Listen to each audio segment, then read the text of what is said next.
전쟁 같은 주식장 내일장에서 승리할 수 있는 전략을 제시해드리는 스타거즈 투나잇의 임민소입니다.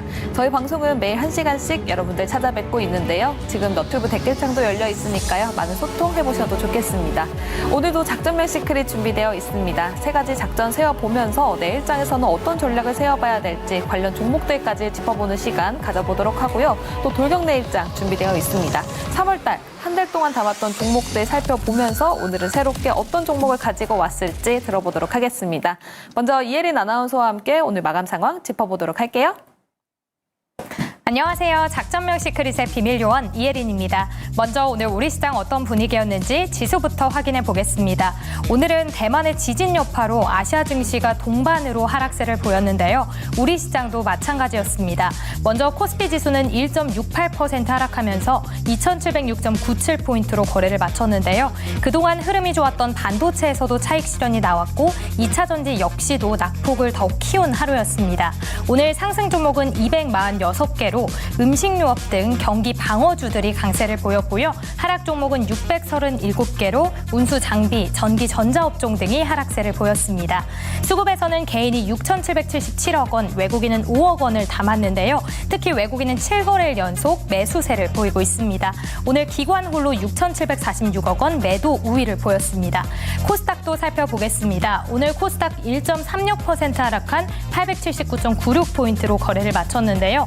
오늘 상승 종목은 445개로 2차 전지 업종이 약세를 보인 와중에서도 미중 갈등의 수혜주로 떠오르고 있는 엔캠이 오늘 20% 강세를 보였습니다. 하락 종목은 1,100개가 넘어가는 모습이고요. 개인이 홀로 2,199억 원을 담아냈고 외국인과 기관 어제에 이어서 오늘도 동반 매도세를 보였습니다.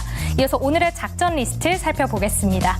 첫 번째 작전입니다. 삼성 E&A 그리고 GS건설이 사우디에서 10조 원 규모 가스 플랜트 수주 잭팟을 터뜨렸습니다.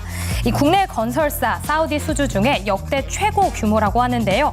그동안은 국내 건설 기업들 해외 수주에서는 이 고전을 면치 못했었는데요. 최근 분위기가 180도 달라진 모습입니다. 일단 유가가 반등하면서 중동 시장에 이 산유국들이 발주를 확대하고 있는 모습이고요. 또 지금 정부와 민간이 결합해서 수주 경쟁력을 높이는 이 원팀 코리아 지원으로 힘을 보태고 있습니다. 최근 해외 대형 프로젝트 수주를 늘리고 있는 국내 건설주들 잠시 뒤에 살펴보도록 할게요. 두 번째 작전입니다. 네, 배당 약발이 끝났나 주저앉은 자동차 그리고 금융주입니다. 최근에 배당 시즌이 종료된 이후에 밸류업 수혜주들이 곤두박질을 치고 있는데요. 지주사의 경우에는 밸류업이 처음으로 언급됐던 1월 중순 그리고 2월 말까지 약 20%의 상승률을 보이고 있었습니다. 하지만 최근에 이렇게 하락한 이후에는 차익 실현이 있는데요. 우선 기업 밸류업 프로그램에 대한 기대감이 하락을 하고 있고요. 또 배당락일이 2월 말에 몰려있죠. 그래서 배당을 목적으로 했던 투자자들이 차익 실현을 보이고 있습니다. 마지막으로는 저PBR에서 바이오 그리고 바이오에서 반도체로 이렇게 순환매 장세가 이어지면서 투자 수요는 분산되고 있는 영향도 받는 모습입니다. 이제 다음 주 수요일 총선을 앞두고 있죠. 밸류업 수혜주들 다시 올라갈 수 있을지 살펴보도록 할게요. 마지막 작전입니다. 국제 유가가 지난해 10월 이후 최고치를 보이고 있습니다. 연초 대비 무려 17% 상승을 했는데요. 배럴당 80달러 후반까지 상승을 했습니다. 이렇게 국제 유가가 상승한 배경에는 우크라이나가 러시아의 이 정유 시설을 드론으로 공격하는 등 지정학적 리스크가 다시 커지고 있고요. 또 오펙 플러스가 자발적으로 감산에 나서면서 공급에 차질 우려 역시도 커지고 있습니다. 오늘 시장에서도 영향을 줬던 국제 유가인데요. 앞으로 우리 시장에 어떤 영향을 줄지까지 살펴보도록 하겠습니다. 스타거즈 출발합니다. 네, 이주연 대표, 김시은 팀장과 함께 스타거즈 열어보도록 하겠습니다. 어서 오세요. 네, 안녕하세요. 네, 안녕하세요. 먼저 김시은 팀장님, 오늘 시장 어떻게 보셨습니까? 어제 미국 증시 보고 좀 예상은 했지만 생각보다 더 안 좋았다.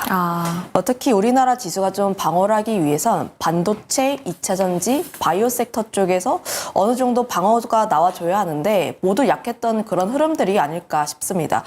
지금 금리 인하에 대한 불확실성이 계속해서 나와지고 있고 특히 경제 지표가 굉장히 견조하게 나오면서 금리 인하에 대한 기대감이 3월에서 6월에서 하반기로 점점 후퇴가 되고 있습니다. 그러면 자연스럽게 기술주들이 랠리를 이어가기에 부담이 되고 있는 구간이다 보니 관련했을 때 부담감이 어느 정도 있다라고 보시면 좋을 것 같고요. 반도체 같은 경우를 봤을 때는 아무래도 삼성전자 실적 발표를 앞두고 어느 정도 차익이 나오고 있는 부분들, 거기다가 증산에서 감산에서 증산으로 이어가는지 여부까지 확인하려는 심리가 조금 더 돋보였다라고 보시면 좋을 것 같고, 2차전지 같은 경우에는 테슬라의 인도량이 좀 생각보다 잘 안 나왔죠. 네. 아직까지 캐즘의 영역이 있는 구간이다 보니까 관련했을 때 언제부터 성장에 다시 한번 돌입을 하는지 여부와, 그리고 트럼프 전 대통령의 그 찬물 끼얹기로 인해서 2차전지 같은 경우에도 약세가 나와주고 있는 부분들, 거기다 금리 인하에 대한 기대감이 점점 미뤄지게 되면서 아무래도 상대적으로 수혜를 받았던 제약바이오 섹터 같은 경우도 투심이 계속 악화가 될 수밖에 없는 상황이라고 보시면 좋을 것 같은데, 네.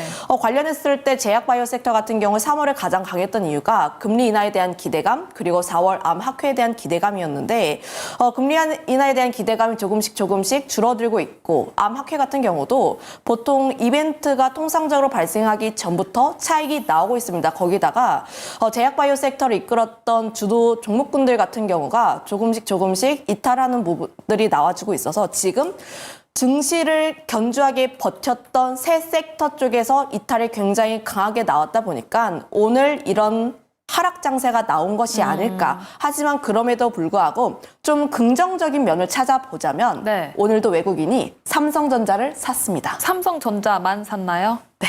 그게 호재 맞나요? 일단 삼성전자 실적 발표에 대한 기대감은 어느 정도 남아있다라는 측면에서 보시면 좋을 것 같은데, 네. 물론 실적 발표한 다음에 쉬었다가 갈지 바로 껑충 뛰어서 갈지 이런 부분에 대해서 우리가 조금 더 고민을 해봐야 하는 사안이 맞긴 하나, 달러 강세가 계속해서 이어지고 있는 와중에서도 외국인이 삼성전자를 샀다는 것은 굉장히 의미가 있다라고 보여지고 있습니다. 알겠습니다. 반도체, 바이오, 2차전지 모두 약했다라고 말씀을 해주셨는데요. 그러면 지금 조정 장세에서 어떤 종목, 어떤 섹터를 모아가야 되는지 이야기도 나눠보도록 하고요. 또 긍정적인 면을 찾아보자면 그래도 외국인이 삼성전자를 샀다는 점, 이 부분 체크해보셔도 좋겠습니다. 다음 이주연 대표님, 오늘 시장 어떻게 보셨습니까? 네, 오늘 일단 지수 자체가 5일선을 이탈하는 그런 흐름이 나왔습니다. 최근 미증시가 좀 급격하게 1% 이상의 하락이 나오면 우리가 보통 폭락이라고 하는데, 워낙에 최근 변동성이 커서 한 1% 정도 빠지는 거는 그냥 눈 감고 이렇게 지나가는 그런 흐름이었죠. 근데 이제 국내 증시 같은 경우 미증시가 조정을 받아도 다음날 반등을 잘 해주고, 네.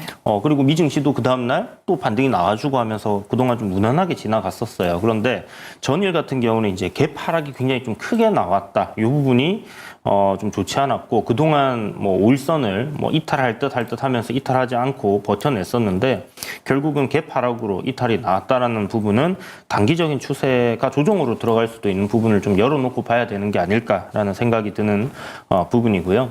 추세적인 관점은 여전히 뭐 이탈은 나오지 않았습니다. 지금 미증시도 추세대 하단 자리에서의 뭐 아랫꼬리를 좀 다는 그런 형태로 마감이 되었기 때문에 오늘 밤에 미증시가 다시 한번 반등을 해준다면 추세대 하단 자리에서 상단 채널로 또 올라가는 그런 흐름이 될 거예요. 그런데 만약 그렇지 못하다라고 한다면 뭐 국내 증시 조정이 좀 나올 수 있다라고 보셔야 될 것 같고요.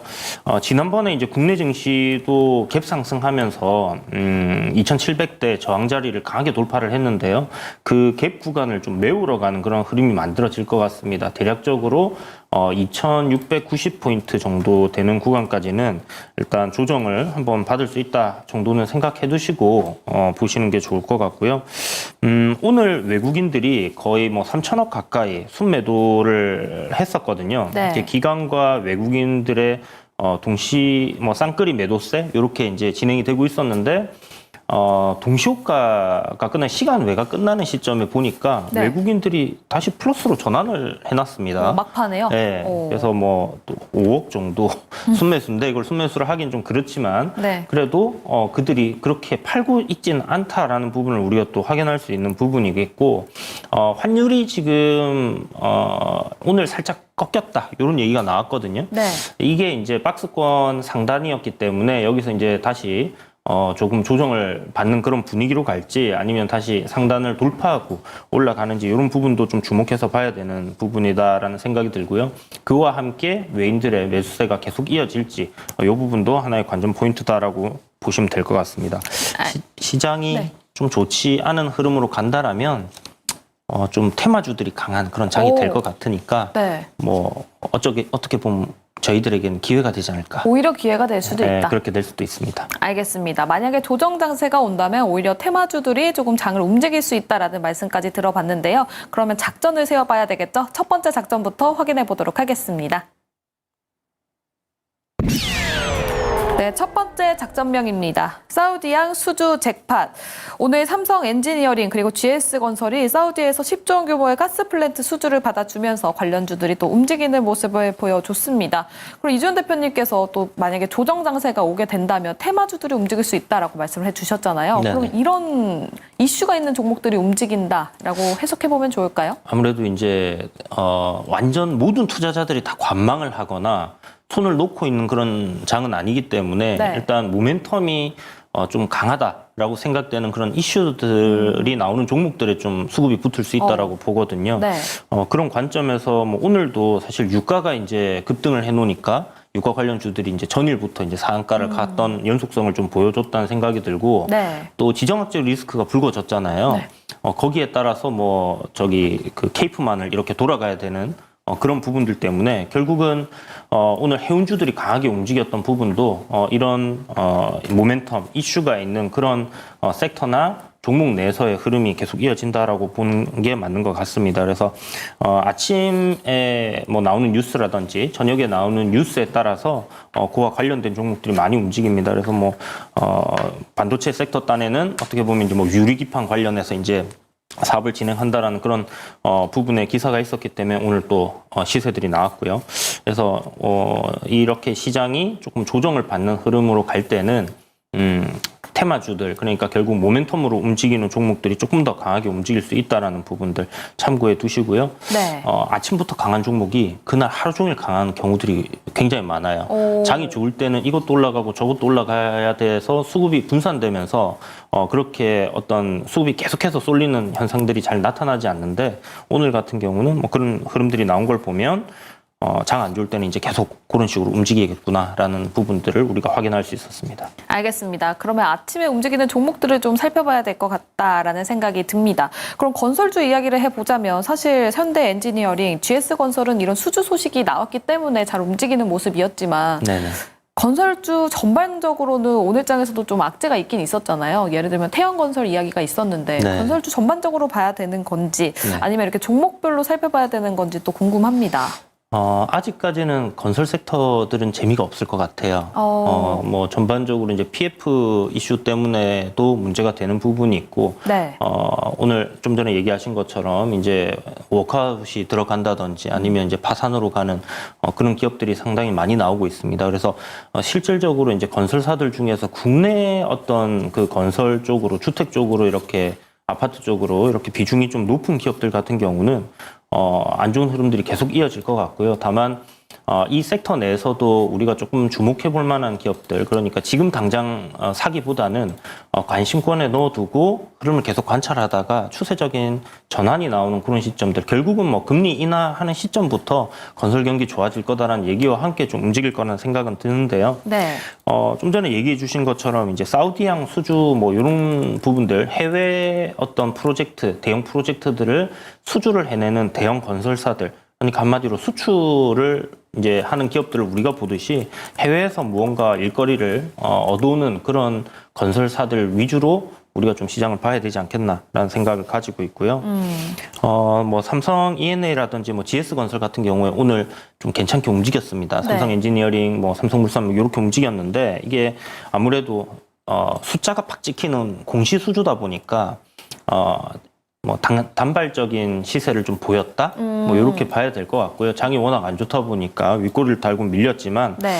추세적인 전환이 일어날 수 있는 그런 거래량이 실린 건지, 요거는 조금 더 며칠 확인을 해봐야 될 것 같아요. 그렇지만 일단 뭐 해외 어떤 프로젝트들, 국내 기업들이 지금 굉장히 잘 따오고 있다라는 부분들은 긍정적인 요인으로 해석할 수 있는 부분이라고 생각이 들고요. 네. 최근에 이제 현대건설이 불가리아 원전 우선 협상자 대상으로 선정이 되면서 또 원전 관련주들이 한번 살짝 움직이기도 했었거든요. 근데 현대건설 사실 지금 주가 흐름은 썩 좋지는 않습니다만은 이런 그 지속적인 수주 이런 것들 쌓여간다라면 결국은 밸류적인 측면에서의 재평가를 받는 시점은 한번 오지 않겠나 그런 생각을 가지고 보는 게 좋을 것 같다라는 생각이 들고요. 지금 뭐 삼성물산이라든지 네. 국내 이제 해외 수주를 받는 대형 건설사들 같은 경우는 네옴시티라고 지금 어떻게 보면 이게 너무 식상한 이야기가 될 수도 있을 것 같아요. 네. 이 네옴시티 굉장히 열심히 지금 땅을 파고 있습니다. 거기서. 네. 그래서 뭐 국내에서 이제 지하 철도를 위해서 뭐 터널을 계속 만들고 있는 그런 상황이고 이게 굉장히 길다 보니까 추가적인 수주들도 계속 거기서 나올 가능성이 상당히 높거든요. 그래서 그런 부분들과 함께 보시면 좋을 것 같고 여기에 더해서 지금 푸틴 하는 거 봐서는 가능성은 좀 떨어질 것 같은데 올해는 어쩌면 종전이 되지 않을까? 저는 희망을 가지고 좀 보고 있거든요. 올림픽도 있으니까 그때 휴전에 대한 가능성도 나오고는 있잖아요. 그렇죠. 네. 그래서 요게 조금 김이 모락모락 피어나기 시작하면 또 관련 종목들, 건설 섹터와 연결된 그런 종목들은 움직임들이 조금 나올 수 있다라는 관점으로 우리가 한번 어느 정도의 수주 잔고를 쌓고 있는지 이런 것들을 다 공부해보는 관점으로 이쪽 섹터를 한번 바라보면 좋을 것 같다라는 생각이 듭니다. 네, 내수 시장을 보기보다는 해외 쪽으로 수출이 있는 그런 종목들을 살펴보시면 좋을 것 같고요. 또 이게 추세적인 상승이 될지 안 될지 이거는 거래량을 좀 살펴보셔라 하는 이야기를 들어봤습니다. 그럼 김시은 팀장님도 혹시 건설주를 좋게 보고 계시다면 보는 탑픽 따로 있으십니까? 일단 뭐 전체적으로 건설주를 긍정적으로 보고 있지는 않은데 관련했을 때 건설주 중에서 그나마 보고 있는 쪽은 무엇인가요? 라고 보면은 해외 수주가 많은 플랜트 쪽을 조금 더 긍정적으로 보고 있고요. 관련했을 때 뭐 그나마 해외 쪽 수주가 많이 있는 기업을 조금 더 긍정적으로 보고 있긴 하나 추세가 전환되기에는 조금 더 확인해 볼 필요가 있다는 점. 아무래도 해외 비중이 굉장히 높더라도 건설 섹터 안에 속하다 보니까 국내 건설에 대한 리스크에도 어느 정도 좀 영향을 받을 수밖에 없습니다. 아직까지 PF에 대한 리스크가 어느 정도 남아있고 관련했을 때 총선 이후에 다시 한번 PF에 대한 불안감이 확대가 될 수 있다라는 우려가 계속 나와주고 있다 보니까 저는 이런 요소들을 하나둘씩 계속해서 확인을 해야 하는 시점이라고 보여지고 있고 물론 추세가 아무래도 단기적으로 이슈가 있다 보니까 올라갈 수는 있겠죠. 단기적으로. 그런데 저는 굳이 따라가기보다는 오히려 수급이 많이 몰리고 있는 반도체라든지 화장품 이런 쪽에 조금 더 눈을 돌리시는 게 맞지 않을까라고 보고 있는데 지금 뭐 관련했을 때 탑픽은 삼성 엔지니어링 가지고 왔습니다. 아무래도 수주 잔고가 굉장히 많다 보니까 네. 이런 점들을 조금 감안을 해봤을 때 삼성 엔지니어링 같은 경우에는 굉장히 든든하게 실적에 대한 기대감이 상당히 남아있다라는 점을 포인트로 한번 잡아보시면 좋을 것 같아요. 알겠습니다. 단기적인 상승이 나올 수는 있으나 그래도 추세적인 상승보다는 뭐 반도체나 화장품, 수급이 쏠리고 있는 쪽이 오히려 더 좋을 수 있다라는 이야기를 들어봤는데요. 그래도 건설주 보신다면 지금 수주 잔고가 쌓여있는 삼성 엔지니어링 이야기 들어봤습니다. 이주연 대표님은 어떤 종목 보고 계십니까? 네, 이제 섹터 내에서 사실 별로 그렇게 막 썩 와닿는 종목들은 없거든요. 네. 지금 현재. 오늘 뭐 GS건설 수주 때문에 한번 올랐다가 밀리긴 했지만 뭐 바닥인 것 같긴 하지만 언제부터 상승을 할지 그건 누구도 알 수 없는 부분이기 때문에 네. 일단 기술적인 위치에서 조금 상승이 나올 만한 위치에 있는 종목들 하락이 멈췄다라고 생각되는 추세적으로 그런 종목을 좀 보는 게 좋을 것 같다는 생각이 들고요. 그 중에 하나가 이제 SY라는 기업인데 이 회사는 이제 모듈러 공법이라고 해서 뭐 조립식으로 이렇게 집을 뚝딱 만들어낼 수 있는 그런 부분이 가지고 있는 기업입니다. 그런데 이제 삼성물산이 네옴시티 이 큰 공사 현장에 일하는 직원들이 엄청 많을 거 아니에요. 네. 그들이 살기 위해서 모듈러 주택을 수주를 받기 위한 지금 준비를 해놓은 상황이고 실질적으로 그쪽에 공장을 만들어놨는데 삼성물산과 SY는 굉장히 오랜 기간 이런 부분에서 협업을 많이 해왔거든요. 그래서 반도체 어떤 클린룸을 만든다든지 아니면 이 삼성물산이 수주받은 어떤 그 물류센터의 패널들, 뭐 불련소 패널 이런 것들 지금 사용한다라는 이야기들이 나오고 있기 때문에 아마 모듈러 공법에서 또 네옴시티 관련된 이슈가 나와준다라면 결국은 SY가 또 한번 주가가 튈 수 있는 그런 흐름들이 될 것 같고요. 네. 아까 말씀드렸던 종전에 대한 우크라이나 재건에 대한 그런 기대감도 있기 때문에 그것까지 함께 해서 SY하고 그다음에 건설 기계 쪽 결국 건설 해외 수주가 많아지고 거기서 이제 현장에서 건설을 하기 위해서는 건설 중장비 기계들이 필요합니다. 그래서 HD 현대건설 기계 4월 달에 실적 시즌이기 때문에 이렇게 실적이 좀 괜찮을 만한 종목들 우리가 눈여겨봐두면 좋을 것 같다라는 생각이 들어요. 알겠습니다. SY와 함께 HD 현대건설기계 관심 종목으로 넣어두셔도 좋을 것 같습니다. 그럼 두 번째 작전으로 넘어가 보도록 할게요. 네, 두 번째 작전명입니다. 총선 전 약세. 저 PBR 관련주들 이야기를 좀 해보려고 해요. 뭐 배당하고도 같이 얘기를 나눠볼 수 있을 것 같은데요. 배당 약발이 끝났나? 라는 이야기까지 나오고 있습니다. 김시은 팀장님, 오히려 이럴 때가 모아갈 때입니까? 조금 더 봐야 합니다. 아, 더 봐야 돼요? 굉장히 급격하게 상승을 한 만큼 지금 수급이 반도체로 이동을 하고 있어요. 그렇죠. 그동안 뭐 저PBR 종목군들 현대차라든지 삼성물산을 비롯한 저PBR 종목군들의 상승을 이끌었던 주요 주체가 외국인이라고 보시면 좋을 것 같은데 지금 외국인들이 무엇을 사고 있냐라고 보면 반도체, 특히 네. 삼성전자, SK하이닉스 사고 있습니다. 최근 뭐 3월 20일 이후에 외국인이 샀던 금액을 보면은 거의 코스피 지수의 약 87%를 SK하이닉스와 삼성전자에 거의 몰빵하듯이 사고 있어요. 그러면 과연 이들이 이 자금을 끌어오기 위해서 어떻게 구해왔을까 하면은 다른 종목 팔고 네. 반도체로 옮기고 있는 겁니다. 그쵸. 아무래도 그 과정에 있어서 뭐 저PBR 종목군들 그동안 굉장히 가파르게 올랐다 보니까 좀 골도 좀 같이 함께 나오고 있는 것이라고 보여지고 있고 특히 이벤트적인 부분에서 봤을 때 슈퍼 주총 위크가 끝나다 보니까 네. 기대감도 어느 정도 꺾인 상태 이미 나올 수 있었던 이벤트는 거의 다 나왔던 상태인데 총선에 대한 기대감도 상당히 많이 남아있는 상태에서 다음 주가 또 네. 이벤트가 끝나요. 그렇죠. 네, 이벤트가 우리가 하나둘씩 기대했던 이벤트가 점점 마무리가 되는 국면에 있어서 네. 더 이상 저PBR 종목군들에 대해서 단기적으로 기대할 만한 이벤트가 없다라는 사실이 관련 종목군들의 하락을 좀 더 이끌어내고 있는 것이 아닌가라고 보여지고 있습니다. 거기다가 현대차를 비롯해서 자동차 섹터의 하락이 굉장히 두드러지게 나와주고 있는데 네. 수출 데이터를 보게 되면 지난 1월, 2월 물론 좋게 나오긴 했으나 성장이 약간씩 꺾이는 것이 아니냐 피크아웃에 대한 우려가 점점 나오고 있다 보니까 성장에 대한 불확실성이 조금씩 나오고 있다는 점 그리고 주요 지지선을 계속해서 이탈을 하게 되면서 매물을 부르는 그런 상황이 연출이 되고 있다 보니까 거기에서의 부담감이 상당히 나오고 있는 것으로 보여지고 있습니다. 그러면 저PBR 종목군들이 다시 한번 상승 랠리를 이어가기 위해선 네. 정부 쪽에서 어떠한 효과를 줄 것인지 혹은 강제성을 줄 것인지 2차 세미나에서 우리가 기대했던 것 그 이상을 줄 것인지를 조금 더 확인을 해봐야 하는데 네. 관련했을 때 아무래도 좀 1차 관련 내용이 나왔을 때 우리가 뒤통수를 얻어맞았잖아요. 그쵸. 강제성이 없다 보니까. 그러면 사람들의 시선이 2차 세미나에서 내용을 어느 정도 확인을 하고 그때부터 들어가도 늦지는 않다라는 심리가 나올 수가 있습니다.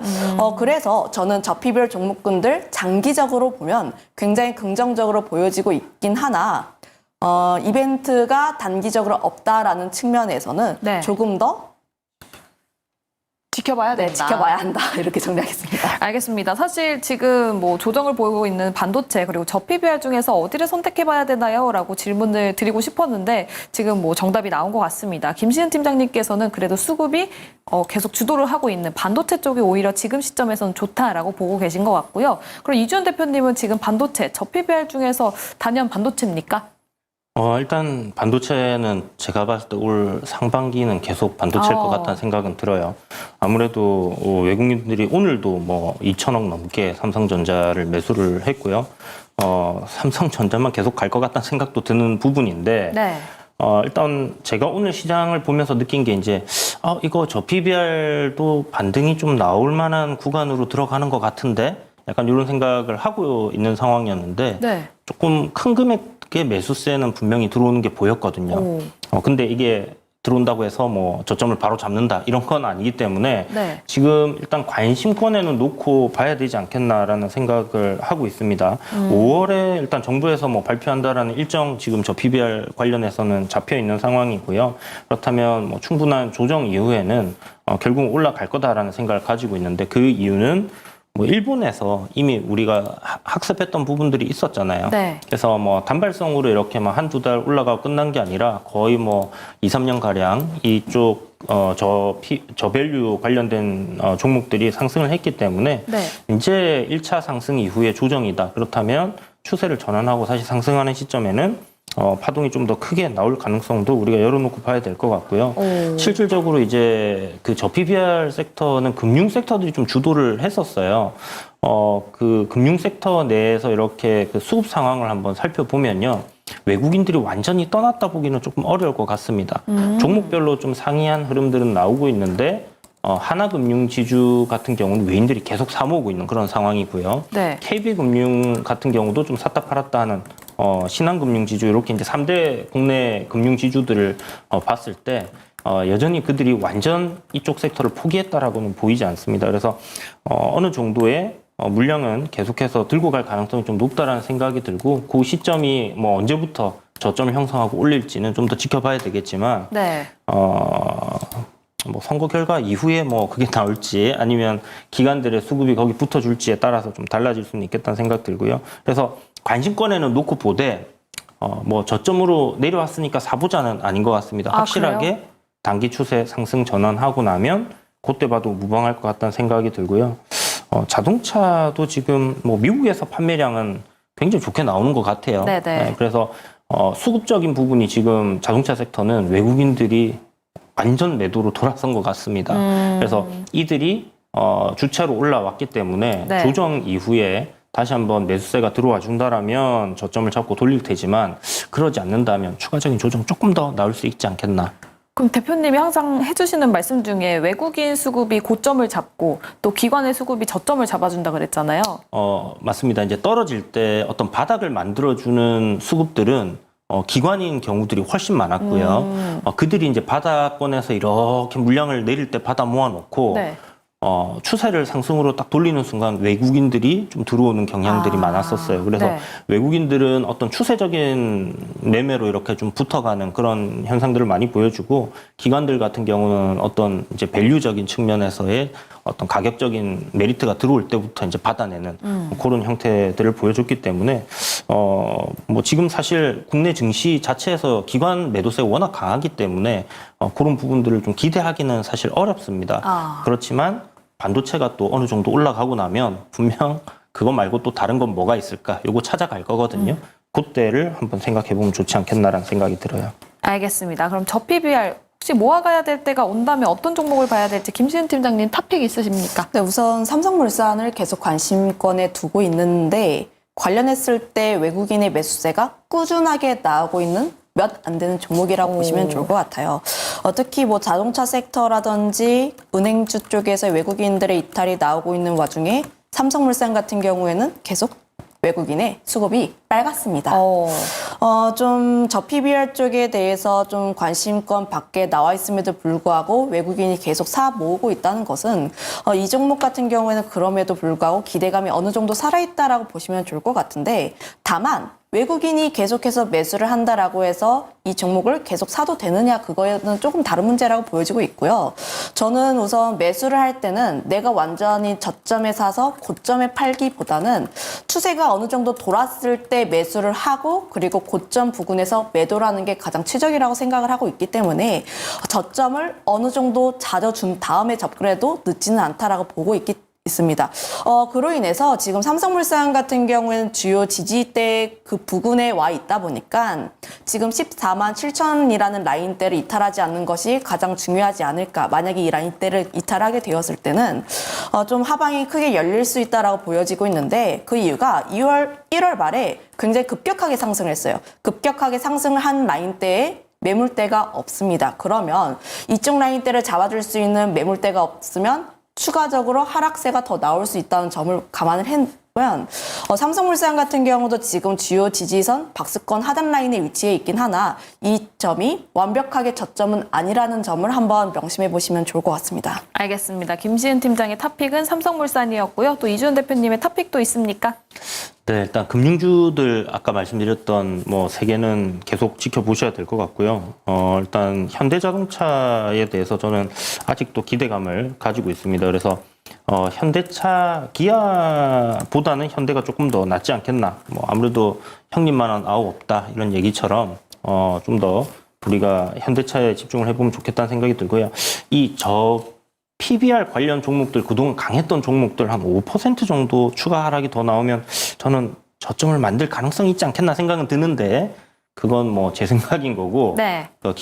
수급 주체들이 그 저점 잡아줘야 되겠죠. 그래서 확인을 하시고 좀 전에 이제 이야기해 주신 것처럼 방향을 돌리는 것, 최소한 뭐 5일 이평선 위로 주가가 올라서는 그런 것들은 확인하고 접근하시는 게 좋을 것 같아요. 그래서 일단 현대차, 그 다음에 자동차 부품 섹터들 대부분 다 저평가인 상황인데 뭐 성우 하이텍 정도 이렇게 탑픽으로 뽑아봤습니다. 알겠습니다. 현대차와 함께 성우 하이텍 이야기까지 들어봤습니다. 그럼 세 번째 작전으로 넘어가 보도록 할게요.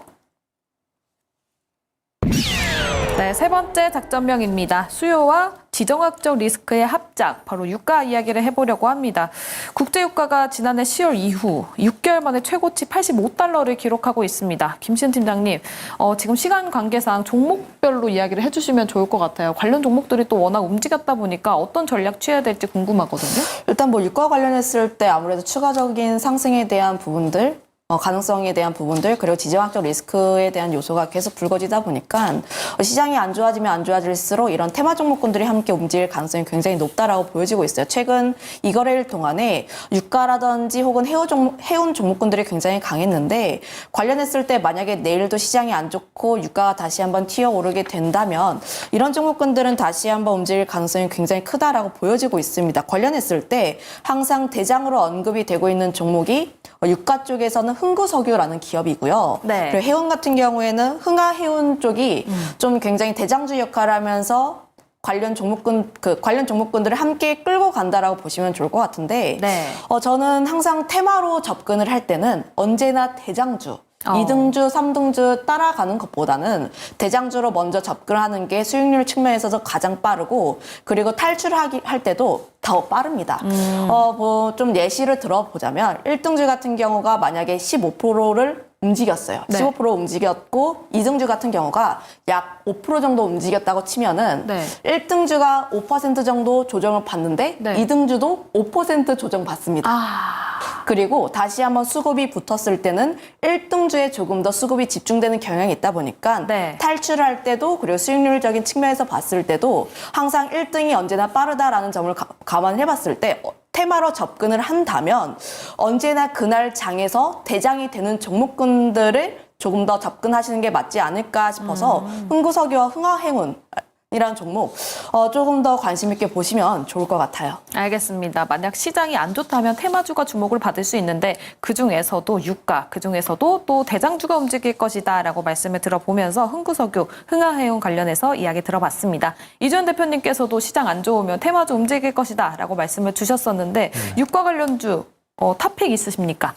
유가 관련주 일단 테마주들은 저는 이게 요번 워낙에 이제 이 관련 이슈가 있을 때마다 움직였기 때문에 약간 식상하다라는 생각도 좀 하거든요. 그래서 물론 지켜보고 어떤 매매 구간이 나오면 우리가 붙어는 봐야 될 것 같은데 일단 그 유가가 상승하는 이 추세에 어떻게 이제 투자를 해보겠다라는 관점으로 좀 접근을 한다면 좀 전에 말씀드렸던 건 이제 트레이딩 관점으로 좀 생각을 하시면 될 것 같고 네. 투자 관점은 이제 S-오일이라는 기업인 것 같아요. 결국은 이제 유가 상승에 따른 주가 상승 흐름이 나오는 그러니까 상관관계가 굉장히 높은 종목이거든요. 그래서 유가가 올라갈 때 항상 함께 주가가 올라가는 종목이고 오늘 S-오일 같은 경우가 윗꼬리를 달고 내려왔는데 전고점 저항을 한번 돌파를 해놓은 상황입니다. 그래서 여기서 조정이 나올지 아니면 이 저항 자체를 뚫어내면서 우상향을 계속 이어갈지 이게 하나의 관건인데 결국 뭐 어제 2% 올랐던 유가가 지속성 있게 계속 올라갈 수 있느냐 여기에 달린 문제라는 생각이 들고요. 네. 뭐 대략적으로 업사이드 한 9만 원 정도까지는 열려 있는 그런 상황인 것 같습니다. 그래서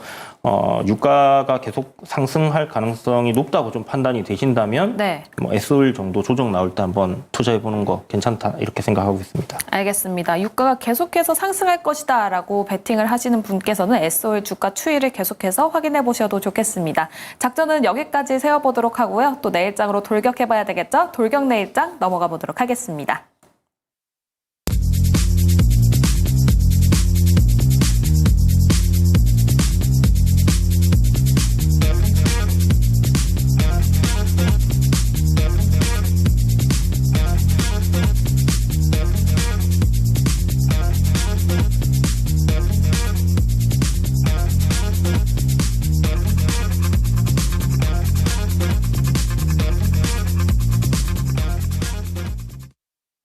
네, 돌격 내일장 시간입니다. 먼저 두 분 포트에 있는 종목들 살펴보도록 할게요. 네, 이주연 대표의 포트 종목부터 확인해 보도록 하겠습니다. 먼저 지노믹트리가 16% 넘는 수익률 보여주고 있고요. 위메이드 플레이도 16% 넘게 상승하는 모습을 보여줬습니다. 또 마지막으로 보이는 HLB 제약도 37% 넘는 수익률을 보여줬었죠. 다음 장도 확인해 보도록 하겠습니다.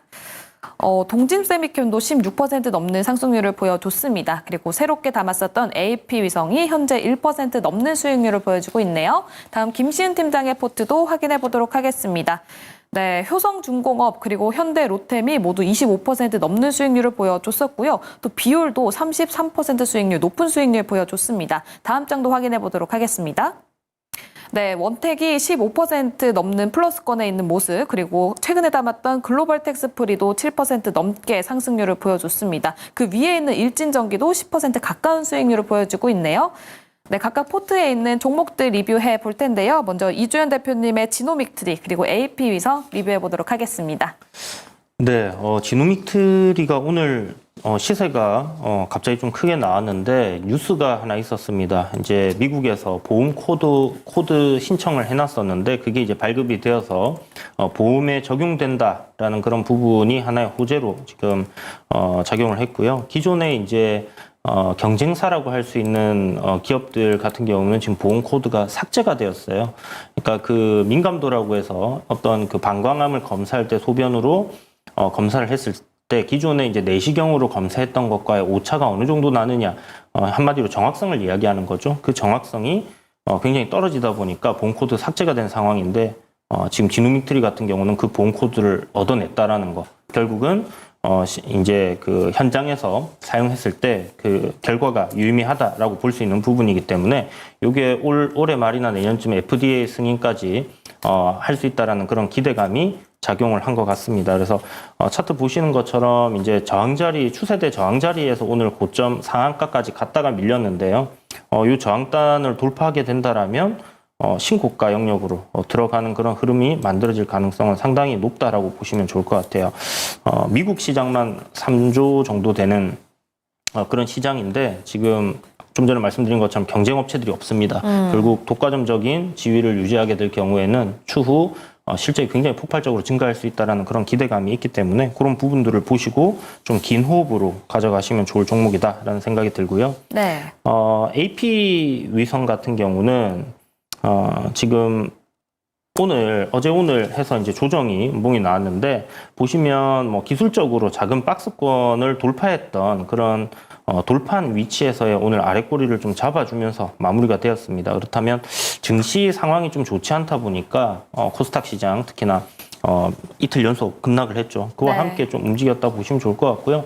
이 우주 관련된 이벤트들은 계속해서 지금 다가오고 있는 그런 상황이기 때문에 추세적인 상승 흐름은 저항단 매물 소화하고 올라갈 가능성 높다라고 생각이 듭니다. 그래서 이런 구간에서 반등 나와준다라면 전고점 가뿐하게 넘길 가능성 높지 않겠나 이렇게 보고 있습니다. 네, AP위성과 함께 지노믹트리 리뷰 도와드렸습니다. 다음 김시은 팀장의 종목도 리뷰해 볼 텐데요. 원택과 함께 글로벌 텍스프리 리뷰해 보도록 하겠습니다.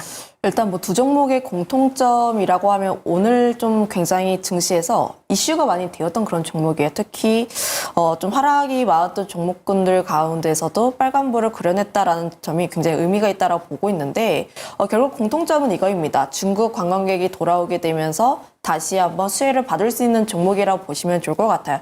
특히 면세부터 시작해서 화장품이라든지 미용 의료기기 섹터 같은 경우는 현재 바닥을 다지면서 올라오고 있는 추세이다 보니까 저는 현재 수익권이신 분들 같은 경우에 조금씩 차익 실현을 하셔도 좋지만 조금 더 끌고 가셔도 좋지 않을까라는 의견 드려보도록 하겠고, 아무래도 중국 관광객들이 돌아오게 되면서 가장 크게 수혜를 받을 수 있는 쪽이 미용 의료기기입니다. 텍스 리펀드 쪽을 보게 되면 가장 많이 환급을 받은 쪽이 미용 의료기기, 특히 뭐 신사에 가서 피부과를 간다든지 혹은 시술을 받는다든지 이런 내역들이 굉장히 많다 보니까 관련했을 때 피부 미용 의료기기 같은 경우에는 국내에서도 매출이 좀 증가할 가능성이 굉장히 높다라는 점, 거기다 중국 진출에 대한 기대감도 계속해서 올라오고 있는 종목이다 보니까 비올이 먼저 대장주로 치고 올라갔던 원택 같은 경우도 현재 지금 따라 올라오고 있는 상황이다 보니까 조금 더 추세는 이어질 것으로 보여지고 있고요. 그 다음에 글로벌 텍스프리 같은 경우도 보면은 결국 사람들이 면세에 굉장히 관심이 많습니다. 네. 아무래도 단체 관광객들이 오는 것이 아니라 개별적으로 와서 올리브영이라든지 혹은 핫한 플레이스, 핫한 가게에 방문을 해서 내가 좋아하는 것을 먼저 사고 그 다음에 사후로 면세를 하는 개념이다 보니까 관련했을 때 세금을 대행해주는 글로벌 텍스프리 같은 경우에는 매출에 대한 기대감이 상당히 높아져 있다라고 보시면 좋을 것 같아요. 특히 일정 박스권 라인대에서 돌파를 한 흐름들이 보여주고 있다 보니까 저는 전고점까지 충분히 트라이를 할 것으로 보여지고 있습니다.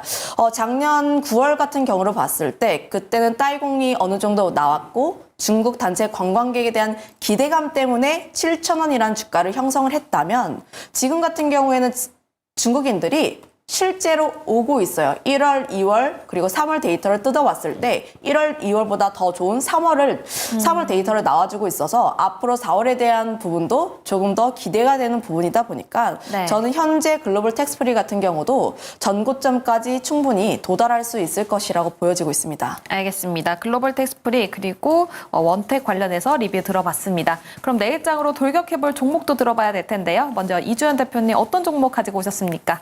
네, 저도 화장품 섹터 하나 넣어야 될 것 같아서 좀 전에 이제 얘기해 주셨던 포인트 중에 시장이 하락하는 데 강한 섹터가 지금 화장품인 것 같아요. 아무래도 수출에서 유의미한 증가세를 보여주고 있는 그런 부분이기 때문에 화장품 섹터 단을 좀 주시해야 된다라는 생각을 가지고 있고요. 이제 실적 시즌이잖아요. 네. 그래서 1분기 실적에 대해서 좋은 이슈가 나올 만한 것들 이쪽 섹터인 것 같습니다. 그래서 그 중에서 코스메카 코리아라는 회사를 오늘 소개해 드릴 거고요.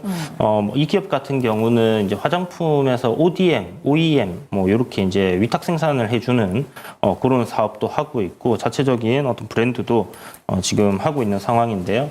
미국의 잉글우드랩이라는 회사 여러분들 기억하시는 분들이 있으실지 모르겠는데 이 회사를 이제 인수하면서 그 생산 시설을 미국에 좀 확충을 한 부분이 있었습니다. 그런데 그 부분이 지금 실적 개선에 굉장히 크게 도움이 되는 부분이다라고 보시면 될 것 같고, 실질적으로 지금 북미향 어떤 매출이 굉장히 많이 증가를 하고 있는 그런 추세예요. 거기에서 중국 그리고 일본까지 지금 실적이 좋아지는 그런 상황이기 때문에 지금 현재 시가총액 4천억 조금 넘어간 상황인데 이 종목 같은 경우에 이제 작년 실적을 우리가 보면 실적이 굉장히 좋게 잘 나왔습니다. 2023년도 590억이었거든요. 490억이었거든요. 네. 그렇다면 대략 뭐 시총 한 5천억 정도. 지난번에 이제 전고점 돌파하면서 신고가 달성했던 가격대가 그거에 좀 못 미치는 그런 상황이었고요.